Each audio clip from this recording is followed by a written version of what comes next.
fra la fine del VI e l'inizio dell'VIII secolo, cioè fin quando i Longobardi in Italia conservano il loro costume tradizionale di farsi seppellire in maniera pagana, con gli attributi del loro censo, succede qualcosa di molto particolare. Dal nord di Cividale del Friuli fino a Casteltrosino in Nocera Umbra, passando per Cuneo, passando per Leno, troviamo tutta una serie di tombe in cui gli inumati si fanno seppellire a volte come guerrieri, ma anche come fabbri o refici, altre volte solo come lavoratori del metallo. Belle le spade, belli i gioielli, belli gli elmi, ma se a forgiare l'Italia longobarda non fossero state tanto le spade e gli scramasax, quanto più le pinze e i martelli? Oggi parliamo di fabbri, e parliamo di fabbri e di piccoli oggetti d'uso quotidiano.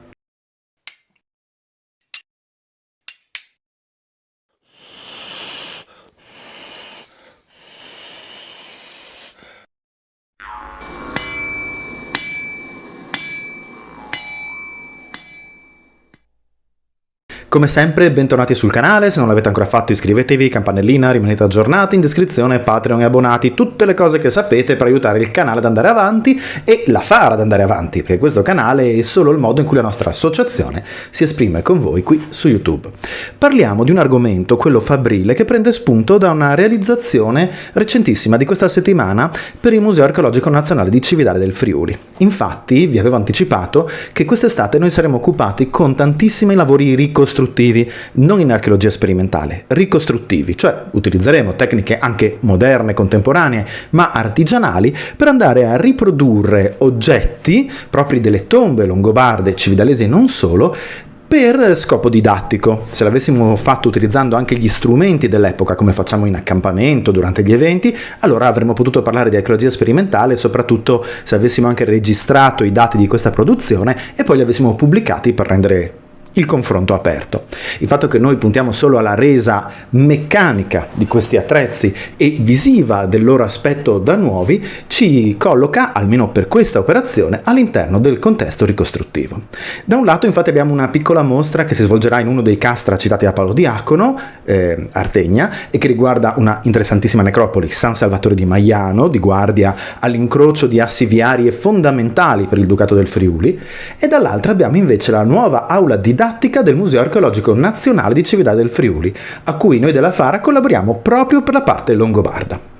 L'altro giorno ho forgiato questo. Chi di voi ci segue anche dagli short oppure su Instagram e TikTok ha visto anche il breve video di realizzazione. Che cos'è questo oggetto? Beh, questo oggetto è un acciarino, uno strumento basilare presente in moltissime tombe e che ha una funzione fondamentale, ovvero permettere l'avvio di un fuoco. Acciarino, selce, scintille. Riflettendo nei commenti con voi, con chi ci segue, è in effetti apparsa quasi da subito la tendenza che abbiamo tutti noi, sia chi come me divulga, come me come associazione, come noi divulga il mondo longobardo, sia anche chi ne usufruisce, di concentrarci sui grandi oggetti più famosi, le spade, i saxo, i gioielli, e dimenticare un pochino gli aspetti della vita quotidiana, quelli che però hanno veramente forgiato e formato l'identità e il controllo sul territorio. Noi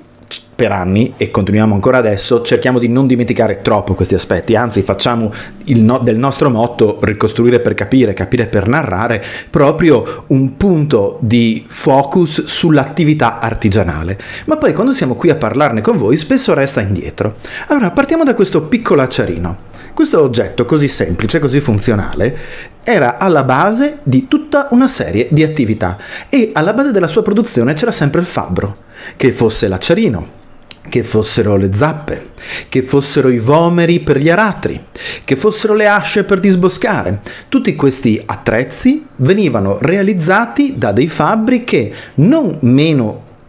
preparati dei maestri armaioli, ma differentemente specializzati, andavano a produrre oggetti d'uso quotidiano di grande resa. Vi voglio fare un esempio proprio partendo da questo acciarino, perché credo che a chi non ha familiarità col mondo della forgiatura, anche solo dilettantistica, alcuni aspetti possano sembrare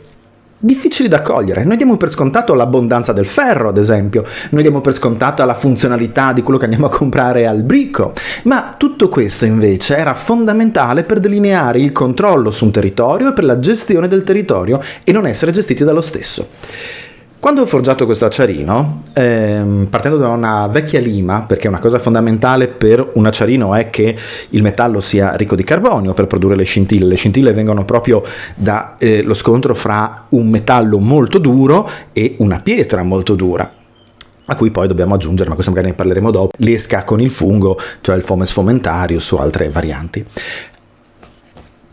A 2/3 della lavorazione, avevo quasi completato il pezzo, ho dovuto abbandonare il lavoro, piccole cose di casa, ma non potevo concludere le ultime procedure. Quando sono tornato al pezzo e ho provato l'acciarino, non produceva scintille. Eppure avevo scelto bene il metallo, avevo scelto una vecchia lima, una lima quasi preindustriale, spezzata, che ero sicuro avesse il metallo giusto, l'avevo già testato. Avevo poi lavorato a carbone di legna con una tecnologia moderna nella sua alimentazione di ossigeno, cioè non con i mantici ma con una ventola moderna, ma compatibile a livello appunto di carbone con le tecniche dell'epoca longobarda. Eppure non funzionava. Quella interruzione finale mi aveva fermato prima della tempra. La tempra è un procedimento, per chi non ne fosse a conoscenza, in cui il ferro reso incandescente a una temperatura diciamo superiore ai 800 gradi. A livello empirico io oggi scelgo a che punto temprare ad esempio un acciarino mettendolo a contatto con un magnete. Se il magnete non funziona più, o meglio, se il ferro non viene più attratto dal magnete, allora quella è la temperatura giusta. Ecco che immergendo il ferro incandescente in acqua o in olio, lo shock termico porta la composizione interna del metallo a bloccarsi in una posizione molto rigida, rendendo quindi per assurdo più duro il metallo. Ecco quindi che dopo la tempra l'acciarino ha ripreso a funzionare, produceva le scintille come avete appena visto e verrà consegnato insieme ad altri pezzi che produrremo durante l'estate all'aula didattica del Museo Archeologico Nazionale di Cividad del Friuli, in modo che i bambini, i ragazzi insieme agli operatori, quando non ci saremo noi della Fara, possano testare la produzione di scintille e perché no, magari un domani quando sarà pronto il giardino esterno, provare anche ad accendere un piccolo fuoco armati di fette di Fomes fomentarius o di lino carbonizzato, anche se questa è una tecnica che dal punto di vista dell'attestazione cronologica è un po' più tarda. Un attrezzo di questo tipo, un attrezzo così scontato, un attrezzo diffuso in tantissime tombe, povero, semplice, eppure che già dentro di sé porta tutta una serie di conoscenze tecniche ed empiriche che noi possiamo apprendere dai libri, dai video su YouTube, ma molto più difficilmente dal confronto con gli artigiani che ormai sono pochi e gelosi delle loro conoscenze, ma che invece in epoca longobarda doveva venire acquisito per esperienza diretta, per approccio empirico e per eredità culturale da una generazione all'altra. Se un acciarino così piccolo porta con sé tutto questo genere di conoscenze, il tipo di metallo da scegliere all'inizio, la temperatura da raggiungere per la tempra, il fatto che senza la tempra anche il metallo giusto non è sufficiente a produrre le scintille e quindi non è sufficiente a rendere funzionale l'attrezzo, pensate quanta conoscenza era concentrata nelle spade in pseudo damasco, ma anche in quanta conoscenza doveva essere concentrata in quegli strani vomeri a lancia, lunghissimi, fino a 90 centimetri, che troviamo nei siti come quello piemontese di Belmonte, dove abbiamo la grande fortuna di avere un deposito di attrezzi di epoca longobarda. Sì, perché uno dei motivi per cui si parla così poco della metallurgia non militare e non di oreficeria del mondo longobardo è che ovviamente nelle tombe le spade si facevano mettere, i gioielli si facevano mettere, ma non la falce con cui raccoglievi il grano o l'ascia con cui disboscavi la selva accanto al villaggio. Quegli attrezzi non erano un simbolo di appartenenza, un simbolo di censo, un simbolo guerriero, e quindi questo metallo veniva riciclato quando perdeva la sua funzione, non veniva abbandonato, perché dobbiamo tenere presente che nel momento in cui noi lasciamo in una tomba un prodotto artigianale di altissimo livello come può essere una spada, ma anche come può essere semplicemente il valore materiale di un'incudine, noi stiamo gettando via quel bene. Come negli eccessi all'americana, in cui vediamo i ricconi nei telefilm accendersi il sigaro con una banconota, e quella banconota è persa per sempre, e così nella loro mente era perso per sempre il valore di quel prodotto artigianale, di quel materiale. Altri materiali ugualmente ricchi, certo non così tanto costosi, ma ricchi nella loro natura tecnica e anche nella difficoltà di reperimento del materiale, non venivano deposti perché non avevano un valore simbolico, e quindi venivano riutilizzati, e quindi venivano aggiustati, utilizzati in altri termini, modificati, smembrati, motivo per cui è difficilissimo per noi oggi entrare in possesso di beni della vita quotidiana della metallurgia longobarda. È difficilissimo, ma non impossibile, trovare dei martelli sepolti nelle tombe longobarde, o ancora delle pinze. Queste ad esempio le abbiamo forgiate insieme a un fabbro locale nel villaggio alamanno di Vorstetten in Germania, e sono ispirate proprio alle pinze del fabbro longobardo di Poisdorf in Austria. Diventeranno parte del nuovo corredo del nostro membro più giovane, che, avendo realizzato l'importanza del fabbro anche a livello didattico, vuole proprio mostrarne un corredo. Purtroppo noi nel Cividalese abbiamo solo il corredo dell'orefice di Gruppignano, di cui abbiamo ricostruito le 3 incudini, ma che è privo di attrezzi. Di conseguenza il nostro buon Kimba guarda a Poisdorf. Tutta questa tecnologia, appunto, che fosse l'acciarino, che fosse l'ascia, che fosse il vomere diverso da quello romano e probabilmente più performante su terreni umidi e argillosi come sono quelli del nord Italia e anche però del centro Europa, da dove questa tecnologia si era sviluppata, era il simbolo di una koiné culturale, tecnica, che attraversava tutto il mondo germanico e che viene portata nell'Europa di cui oggi noi parliamo proprio dal periodo delle migrazioni o delle invasioni barbariche, se preferite. Se pensiamo, tornando all'esempio di partenza, solo agli acciarini, ci sono alcuni studiosi che sono arrivati a un'ipotesi davvero affascinante. Molti di questi acciarini, che sono veramente molto frequenti nelle tombe, compaiono spesso in tombe di giovani adulti, di adolescenti dal nostro punto di vista contemporaneo, quasi a rappresentare il fatto che la proprietà di un acciarino, la capacità di gestire il fuoco, fosse la rappresentazione di un passaggio d'età, un divenire persona adulta all'interno della comunità, autonomo nella gestione di una delle risorse più importanti. Quindi, se gli storici dell'Ottocento vedevano nello scramasax il simbolo dell'uomo libero, alcuni storici antropologi più recenti hanno voluto vedere nell'acciarino il simbolo dell'individuo adulto e attivo nella società. E tutto questo passa attraverso l'arte fabbrile, tutto questo passa attraverso un universo a noi quasi completamente sconosciuto, di diverse specializzazioni, di diversi livelli tecnici e anche di diverse attività proprio nello specifico. Abbiamo fabbri generici che producono quasi in serie prodotti magari di scarsa qualità. Se non sbaglio, questo è il caso di Brescia, la zona del Capitolium. E abbiamo poi grandi laboratori eccezionali come quelli di Criptabalbi, dove però lì gusti e tecnologie autoctone ed alloctone si mischiano in maniera assolutamente unica. E poi abbiamo l'idea del fabbro itinerante, che porta con sé i propri attrezzi, ma soprattutto le proprie tecniche e tecnologie nella propria memoria, e si sposta dove ce n'è bisogno. E possiamo supporre anche la presenza di fabbri invece di proprietà, nel senso ovviamente metaforico del termine, della corona, specializzati o nel produrre beni per la corona o a lavorare in contesti di proprietà della corona. Pensiamo al meraviglioso sito minerario di Miranduolo in Toscana, indagato dal gruppo di lavoro di Marco Valenti, che mostra proprio la nascita e l'evoluzione di quello che è sostanzialmente un villaggio minerario con lo scopo di ottenere e produrre il minerale e il metallo da poi vendere e far lavorare altrove. E questo spiega ad esempio la comparsa di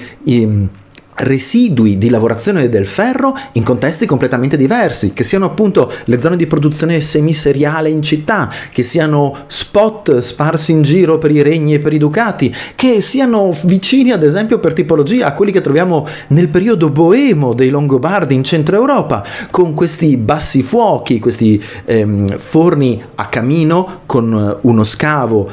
sotterraneo rispetto al livello di calpestio, quindi non l'alto forno poi molto più più recente, settecentesco, che permetteva il raggiungimento di temperature intorno ai 1200 gradi, quindi non la liquefazione del ferro, ma la produzione di un blumo spugnoso che, una volta estratto da questo forno, che doveva essere distrutto per l'estrazione del blumo vero e proprio, veniva rilavorato ulteriormente a maglio, riscaldato e martellato in modo letteralmente da spremere fuori come da una spugna tutto l'inutile diventato liquido a quelle temperature, che non era ferro. Immaginate quanto fosse lungo il procedimento per ridurre la limonite, il minerale di partenza, a quello che poi poteva essere a seconda delle zone, fino a un lingotto di ferro. Pensate quale doveva essere il costo di quel lingotto di ferro, e pensate quale doveva essere il costo di cui una famiglia di un fabbro si privava per deporre nella tomba delle incudini perfettamente funzionanti. Questo ci dà un'idea di quale che fosse il ruolo sociale di questi lavoratori dei metalli, e che quindi potevano permettersi anche di non essere sepolti da guerrieri con le loro spade, perché già le incudini, già i martelli, già le pinze raccontavano di uno status sociale particolareggiato,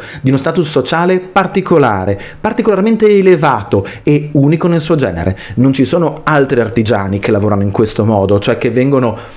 mostrati per la loro natura di artigiani. Possiamo dedurre che alcuni longobardi di VII e inizio VIII secolo, poi smetteranno di farsi deporre i corredi, fossero anche dei lavoratori di determinati contesti, magari mercanti, ma lo deduciamo dai beni che troviamo accanto al messaggio delle armi. Solo i lavoratori del metallo si fanno rappresentare come lavoratori del metallo. Una figura che a livello antropologico è stata analizzata negli ultimi 100 anni, dimostrando ad esempio come sia una figura liminare, di confine fra l'artigianato e la magia, e che come questa espressione sociale si trasformi proprio nella deposizione dei corredi. E allora a forgiare l'Italia longobarda sono state le spade dei Longobardi, o sono state le incudini e i martelli che producevano quelle spade, ma poi producevano anche i vomeri con cui aravano quei nuovi territori, quei nuovi terreni, che disboscavano quei boschi lasciati crescere durante il ventennio della guerra greco-gotica, il calo demografico che aveva portato meno braccia per lavorare i campi e quindi nuovi boschi. È notizia di pochi giorni fa che l'Italia è diventata uno stato forestale, perché per la prima volta in secoli la superficie coperta da boschi è superiore a quella agricola. Una delle cause è proprio il fatto dell'abbandono del lavoro dei campi, del taglio delle erbe in montagna. Dobbiamo immaginare un processo molto simile a cavallo fra tardo antichità e medioevo, perché con la diminuzione demografica e con il cambio di regime economico non più legato ai grandi scambi di ampio respiro mediterraneo, la foresta era avanzata, e allora con una spada non si disbosca, con un sax non si ara, a meno di non essere in un battle shonen, ma quella è un'altra questione. E di conseguenza, certo, la spada serve a conquistare, ma poi è il vomere, è l'ascia e l'acciarino che permettono di controllare e gestire il territorio. E allora noi dimentichiamo sempre che a guidare nella pratica la conquista dell'Italia longobarda, la sua gestione e la nascita di questa nuova identità, ultimo tassello dell'identità italiana a livello migratorio per l'Alto Medioevo, sono stati probabilmente i fabbri, con la loro grande koiné di natura germanica, erede probabilmente di alcune delle tecniche ancora del mondo celtico ereditate durante i passaggi nell'Europa centrale, perfezionate dal confronto col mondo delle steppe e col mondo romano, raggiungendo degli apici che noi vediamo nelle spade, nello pseudo damasco, di cui abbiamo abbondantemente parlato, trovate diversi video, nell'oreficeria, ma che doveva trovare la sua applicazione quotidiana in quegli attrezzi che permettevano all'uomo di gestire la natura, gestire l'anno, le stagioni e soprattutto tutelare se stesso, i suoi familiari e i suoi beni. Fatemi sapere nei commenti cosa ve ne pare di questo argomento, se avete degli approfondimenti che vi interessano. Alla prossima e mandi!